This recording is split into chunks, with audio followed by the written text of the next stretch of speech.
I went to the mothership beforehand, and I had a lot of I was shitting on Elon Musk. But you did that, I did it there. They were mad. You know what's in the air, you know what's in the air, you know what's in the air, you know what's in the air. It's possibility, it's possibility, it's possibility, it's possibility.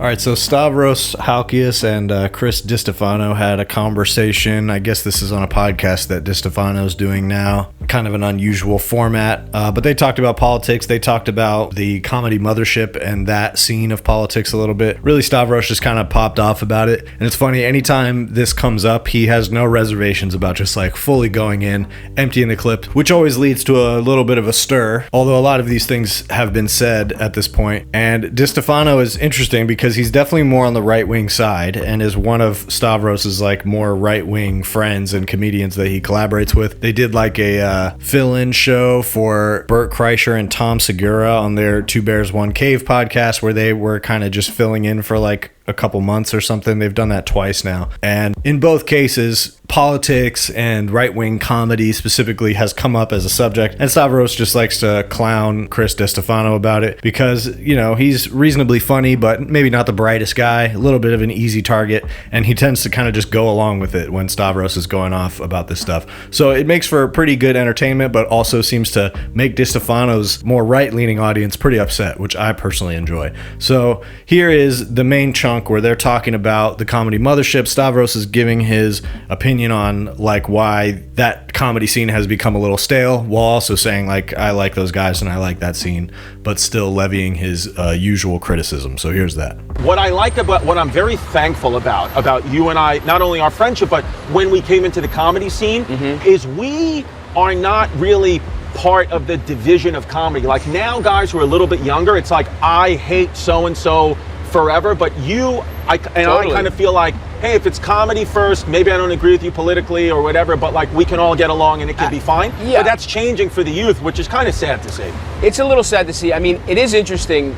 I do think I think there are a couple problems. Number one, yes, we're so divided that people won't even be friends with someone they don't agree with politically, which is a problem. And also, I think it's also a problem artistically to only perform for people that agree with you. Yeah. Right? Like, I love the Mothership. Look, I haven't talked to those guys in a while since I've been talking about how, and truly, I was disappointed with how much they were sucking Trump off and Austin, right? Yeah. And I think it was a big mistake, and I think, but look, I don't hate those guys because they are my friends who I am just like, can we talk about this, please? Yeah. And look, if we talk about it, and they're like, you're a fucking pussy, whatever, but like, look, I'm not saying it is impossible for the bonds of community to break down if half your community insists on supporting fascists, right? Like that, of course. But I do think that you should not seal yourself off from the opportunity to interact with people who you don't agree with. Right. I love the Mothership because I went down there and when I was working on my last special, live, I did it in Austin. Right. So to run a couple jokes, I went to the Mothership beforehand, and I had a lot of shit where I was shitting on Elon Musk. And if you do that here, you don't even have to have a joke. Yeah. Everyone will fucking applaud, right? But you did that, I did it there, they were mad. Half the people were pissed that I was fucking attacking their boy. And you should learn how to make your jokes bulletproof in those scenarios too. You should have a point of view and you shouldn't come off it, and you should test that point of view amongst people that don't agree with you in many different crowds, many different types of audiences. And it's fine to have friends you don't agree with. Now, I've said this on record and I really mean it. If right now you think Trump's doing a good job, you're fucking retard. You're so fucking stupid, it's crazy. Like, we're in a legal war. Like, what they're doing, I promise you what's happening in ICE. Yeah. No good, brother. No good. They're not covering it right now, but look, as long as, and I'm not even saying if you voted for Trump, I'm friends with people who voted for Trump if they're like, maybe we kind of fucked up doing this. You know like what I my mean? group chat now. I would my love group chat is already... The fact that even your group chat is like, what, you know, like... One of the guys in my group chat the other day was like, hey, listen, I don't mean to sound gay. You know I love America. Happy 250th anniversary. I love it. He goes, but I just would like to have a president where there's not so much commotion and chaos. Exactly. That's all. So he didn't necessarily say I hate Trump, but that was interesting. Even one half criticism from a guy, from whoever that guy was. Yeah. That tells you. All right, so he's kind of being conciliatory here. He starts out by saying, look, I like the mothership. I like that scene. He doesn't want to burn any bridges. He's been on Joe Rogan after all. But at the same time, he's being very specific about what his criticism is. And he, takes a second to go in on that, talking about Trump and how, a lot of those guys are essentially supporting fascism in their way of supporting Trump. And so that's good. It's good for that to stick to them. And they want to write it off as like, oh, this is just petty. The liberals in New York or wherever are upset because they're just jealous of what we got going on here. We got this walled garden here. But I think the more Stavros and other people say this, which it is becoming a pretty common sentiment, that the propping up of Trump and the constant focusing on right-wing tropes and racist tropes is just sort of a net negative for comedy. It's a bad look. And it's kind of like shooting fish in a barrel, which I think has become an accurate description of that Austin comedy scene where, they've fostered an audience that just wants to hear that type of cruel, harsh comedy, pro-Trump comedy even. And he also balances it out by saying it's the same in New York. If you're going to go there and talk shit about Elon Musk, you make some jokes about him and you don't even have to actually have jokes because people just agree with the sentiment. They'll applaud you and all that. But then you tell those same jokes in Austin at the Comedy Mothership, and some of them didn't like it. And so while it might be okay at the Comedy Mothership to do material that they like and to cut your teeth there or whatever, that material has to hold up elsewhere. Otherwise, it's not really contributing very much, and it becomes this insular thing where nobody really wants to get into your walled garden because it looks kind of rotten in there. And I think that this is where the punching down, punching to the side, punching up thing becomes kind of interesting, because if you make a habit out of punching down and you build an audience based on that I think is going to be harder to translate to different audiences than something that is a little bit more even-handed in terms of who you're aiming at. So there might be certain audiences throughout the country, in the South or whatever, that want to hear that more right-leaning or racially focused comedy, and it might be a little bit easier to reach them with that. But overall, if that's the direction that you're going, you're going to find a less of an audience for that in less of a widespread way. In other words, like, some of the less populated areas in the country are going to be the ones that respond to that better. For example, moving to Austin, Texas from Los Angeles and creating a right-wing comedy scene there. But if you're punching up, that is naturally a message that's going to resonate with more people across the spectrum, because as you're traveling the country doing comedy, you're talking to, working class people, maybe some decently well-off people, maybe some poor people. You're certainly not talking to the richest among us. But then you go to that Austin comedy scene, and especially at the Mothership, that's a lot of who's showing up at that place. Elon Musk, Jordan Peterson, whatever dungeon that guy's in. These are the guys who show up to the Comedy Mothership because they view that as comedy that's inviting to them, because the punches are going in the same direction that they want to send punches in. Tony Hinchcliffe, Joe Rogan are sending punches in the same direction that Elon Musk sends punches in when he logs into his Twitter account. The liberals, the leftists, immigrants, poor people, people in Africa getting cut off of USAID. So they've got a good thing going there for them because they can do that reactionary comedy and there is an audience for it, but it's actually not that surprising that it doesn't translate that well outside of that. And so it's not that surprising that they are not traveling very far outside of that scene and are keeping it particularly insular. And it's interesting what they're talking about here about comedy becoming more divided in general, where now that these lines have been drawn in this sort of comedy civil war, a lot of people who are coming up in the comedy scene are deciding what side of it they stand on. And,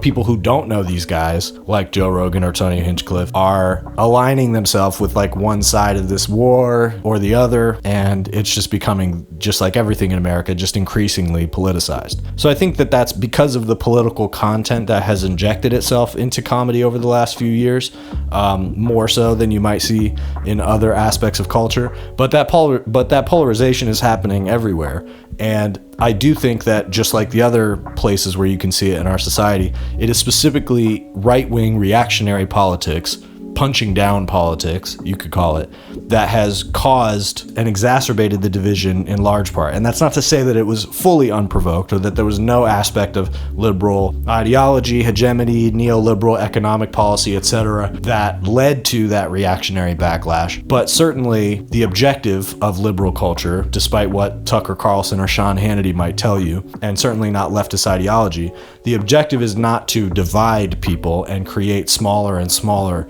groups and outposts of people that are at war with each other.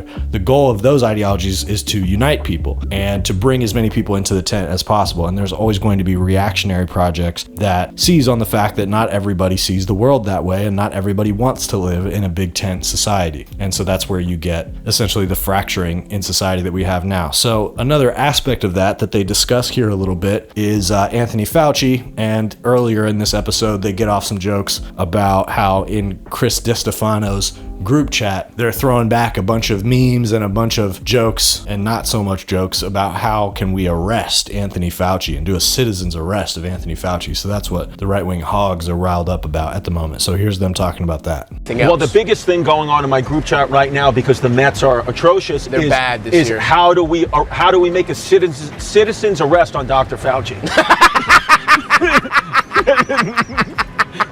That's where this has went now. Is finding ways to get Dr. Fauci's location and arrest him for the good of humanity. I love that because that shows that's two things. A, you're dumb, but also just haven't kept up with the news for 6 years. Like it's like Fauci's, who the fuck even knows where he is right now? Right, yeah. But it's like those guys haven't been like, that's the latest thing they paid attention to. Yes. And they were like, after that they're like, yeah, bring it back up. Bring it back. They're really still talking about Fauci? Dude, I'm telling you, man, every day I get screenshots of pages of this guy's diary. I'm like, bro, I don't care. I gotta watch my kid's step dance. Did you get the Fifth Amendment thing? Yes, yeah. What happened with the Fifth Amendment? Well, what explain it. Vito, please. He pleaded the Fifth. Oh, yeah. He pleaded the Fifth, so then like all the questions that came after, he had to keep saying, I plead the Fifth. I see. So they were like, what is your birthday? And he said, I plead the Fifth. Oh, really? And he just kept doing it over and over again. That's awesome. Yeah, and let me ask you this. These guys who are really mad about the vaccine, are they maybe taking Chinese peptides right now? Not maybe, 1,000% definitely. So they have no problem with completely unregulated injectables, as long as Biden is not doing it to maybe try and save a couple. By the way, Fauci, that happened under Trump. That's the funniest part. Yes. All right, so this Fauci thing, obviously there's the angle of the way right-wing chuds are reacting to this, or essentially the distraction that has been created in bringing Dr. Fauci back into the headlines to try to, get people talking about COVID and stuff. And this really seems to work for the right. People like Dave Smith or others who have pivoted to criticizing Trump are pretty willing to go back and relitigate this COVID stuff. They felt very much like COVID was emblematic or an explosion of everything that they view to be wrong with our society, certainly with Democrats. And so this type of stuff isn't going to go away anytime soon. And essentially what happened with Anthony Fauci is that he was doing a hearing that was led by Rand Paul and pled the Fifth. So this was after some previous hearings where he had been asked about stuff like gain of function research or his decisions that he made during the COVID-19 pandemic. But in this particular hearing, he decided he was just going to plead the Fifth, essentially because he felt like Rand Paul was going to try to trick him into perjuring himself or had an obsession with getting him in trouble with the law somehow. So he pled the Fifth on every single question, which, obviously gives them a fair amount of red meat to run with because it makes him look guilty. So they're joking about this here, and it's a little weak. Like, I doubt Anthony Fauci will continue to be that interesting to people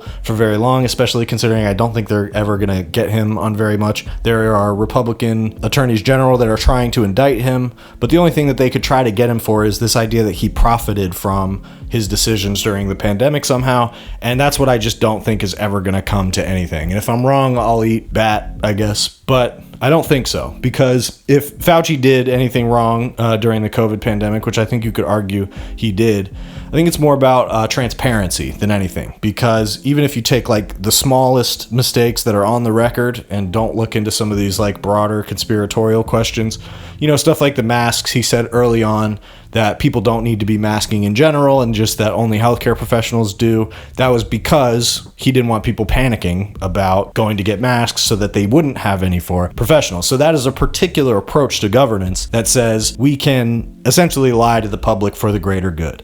And I think that was a mistake, and I think it's also an outdated form of government. I think that the government has been operating that way for a very long time. And that is what gives credibility amongst a lot of people to claims that the government was secretly working on like gain of function research that ultimately led to the COVID pandemic. So at this point, it's not really debatable that the government was doing some gain of function research. The idea that that directly links to the outbreak of COVID that happened in China is the part that has never really been substantiated. And in fact, the evidence still mostly suggests that it was a natural progression from a bat in China to a human, which isn't as implausible as it seems, because they were studying the bats and the coronavirus in the bats in the same place that it would be likely for humans to be exposed to bats that have the same disease in them. And that's the argument that Fauci makes, is that when you look at the actual virus and what it was doing, it's consistent with a natural jump from humans to bats. So I don't know how true that is. I certainly don't trust the government not to be working on secret viruses. But the point is that lack of transparency that is, present in many aspects of our governance, and also the Chinese government is guilty of it as well, because they were the first ones obscuring information about what was happening during COVID. It was a collaborative effort, and that lack of transparency ultimately is what makes it so that there are these endless layers to pull up about what really happened and who was telling the truth about what. So when it comes to Fauci, I think he's much less implicated than people want to pretend that he is, but ultimately our general structure of government is pretty implicated, if for no other reason than people should be able to trust it more when a pandemic like that happens, and when there needs to be a vaccine rollout, for example. And if you have questions or concerns about the vaccine rollout, remember that that was essentially a deal that Trump made with the government to cooperate on funding so that pharmaceutical companies, private companies, could develop the vaccine and then patent it and then profit from it for themselves. So if you're looking for a profit motive and someone who profited from COVID-19 decisions, that's where you point the finger. And as far as I know, Fauci has never been connected to any of that profit. In fact, you'd probably find Trump connected closer to it than Fauci. But the point is, though, that there is a solution to, this lack of transparency, and the fact that with a growing portion of the population, there's this sense of, I don't trust the government, but I don't necessarily oppose injecting myself with things that I get from sketchy places. I actually trust the government less than I trust some random guy who gave me peptides. That's what they're joking about here. But there's a real problem there, because the government needs to be the entity that is regulating those private market drugs or wherever you might get them. And so if we don't even trust the government to do that, then it's an untenable level of lack of social trust. And that is what we experienced during the COVID-19 pandemic. And so, I think that as we see more democratic socialist governance start to take over in the zeitgeist a little bit, and some of them get a chance to govern, like Mamdani in New York, hopefully Francesca Hong in Wisconsin, we'll see how that one goes, then I think there will be opportunities to show people a little bit more transparency in, what we're funding, why we're doing it, how these behind the scenes government funded scientific projects work, because we need them. We need them more than we need the private companies who are trying to profit off of the things that they sell us. And the fact that people out there trust those entities more than they trust the government, which is technically by the people for the people, that's what it's supposed to be, that's a real problem. But the answer is not through them. The answer is not to convince the people about Fauci or to go their way that Dave Smith would have us go. The answer is through the new path of governance that, certain democratic socialists are charting forward a little bit. And, there has to be transparency in that method of governance. Otherwise, this type of stuff is never going to go away. And any mistake that the government made will be, continuously blown out of proportion. I'm in the pocket.